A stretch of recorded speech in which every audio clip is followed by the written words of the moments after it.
Hello, and this is Dizzy Down the Rapids for the Commodore 64. Yes, we're ready. Let's get on with it then.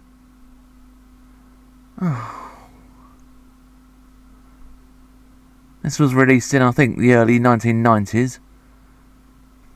This there he is. Something that looks vaguely like Dizzy. It doesn't really. It looks like some weird animal with its head sticking out of a barrel. Yes, this is Dizzy Down the Rapids. At what point does a name of a game actually constitute a breach of the Trade Description Act? Oh, this stupid frog. Says in the instructions they're trolls throwing rocks and stuff at you. More like a flipping frog with a cannon to me.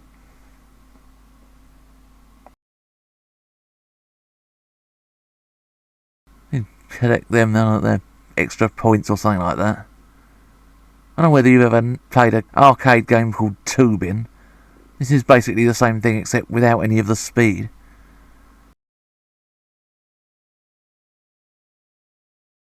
Why is that he's throwing apples at crocodiles going to make them go away? I thought it'd have the opposite effect. Oh, flipping frog. I don't know why a frog is deadly, but there we are. All the superheroes to fly out from the fog. None of them are half as great as amazing Super Frog.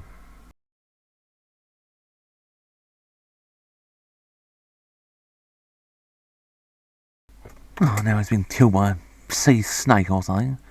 Seems to be a hurricane there. Perhaps just too many baked beans. There's this alien race who survived solely on a diet of beans. They're unique in having invented the odour eater before the wheel. What's that in that boat? North or something? In what way are these rapids?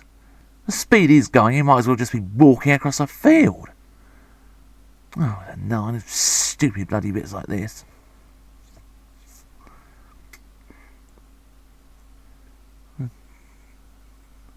I'm standing there firing a cannon for no reason whatsoever.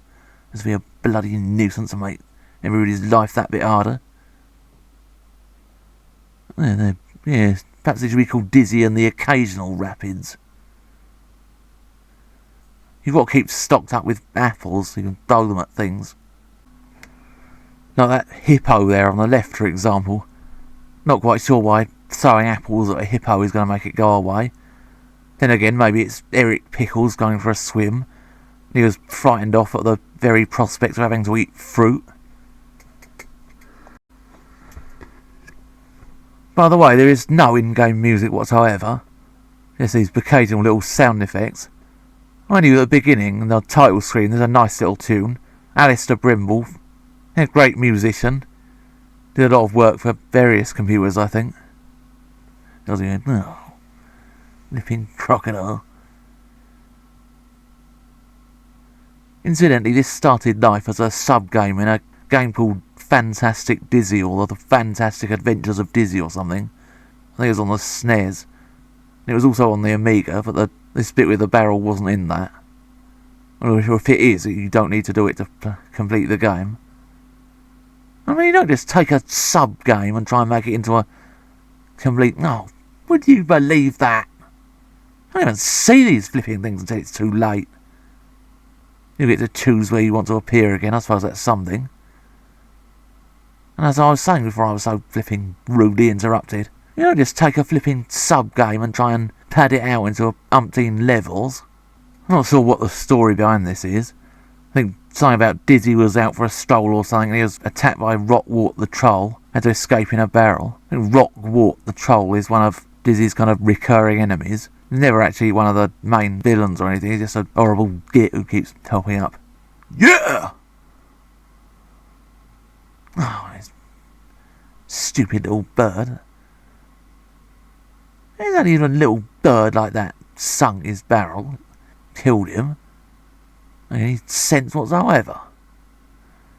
Oh, you just use up so many flipping apples on these bits.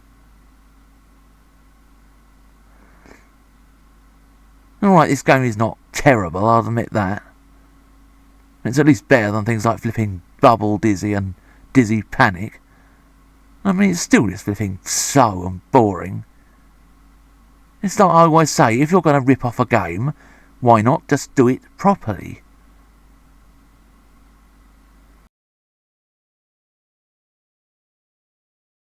Hey, little rats or something.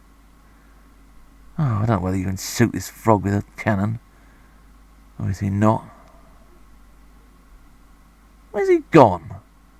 He'd have disappeared behind that wall.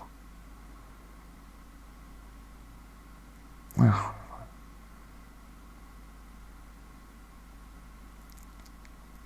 Yeah, what, you silly sod.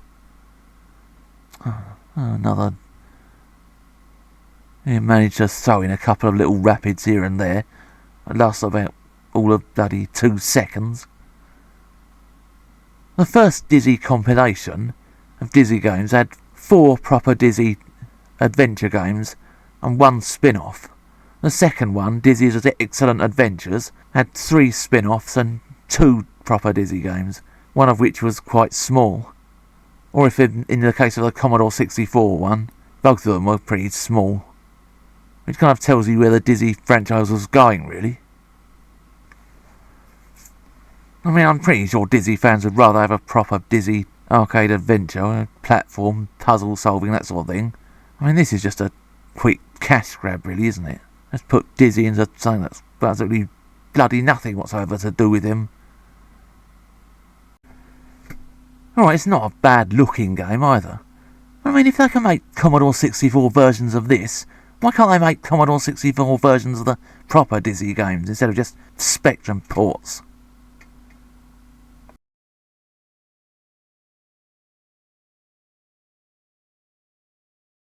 Oh, another one of these stupid things.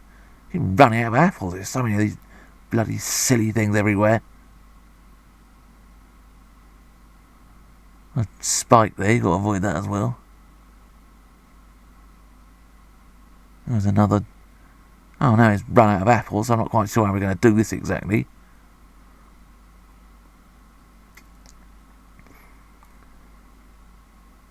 I mean, about 300 flipping birds there to avoid. Oh, he's about to run out of time anyway, so it doesn't matter. You know, Dizzy down the rapids. Or like Dizzy down the flipping boating lake.